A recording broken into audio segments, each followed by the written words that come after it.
In this video, I'll show you how to organize repositories on GitHub. If you find this video helpful, please don't forget to like and subscribe. Now, the first thing I'd like you to do is log into your GitHub account.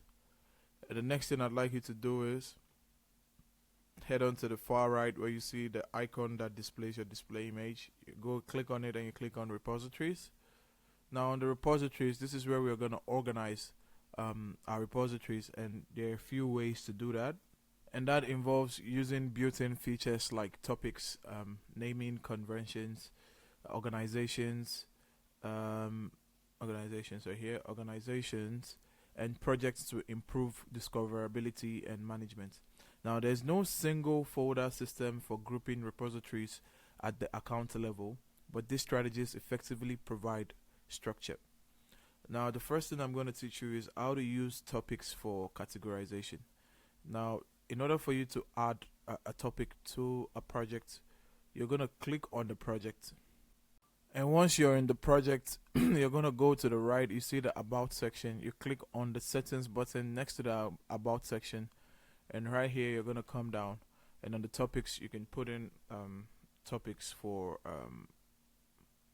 the project. So we're going to make this take home assignment. And now once we click on save changes, the topic is going to be here. Now you can add multiple topics to a project, and once you're done adding and you go back to your repositories, you're going to find that your repository has that topic under it now, and this makes it easy. Once you click on this topic, it's going to show all of the repositories under that particular topic.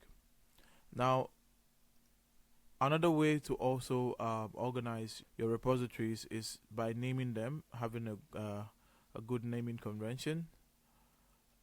Now, this is a way to find, already I know this is a business manager application, and this is the front end repository, and this is the back end repository. The third way I'd like to speak about is using organizations. You realize I'm part of 3 organizations, and when I click on the first one, it's going to show me all the repositories that I have under that organization, and as you can see it here. Now, that's how to organize repositories on GitHub, and if you find this video helpful, please don't forget to like and subscribe. On to the next one. See ya.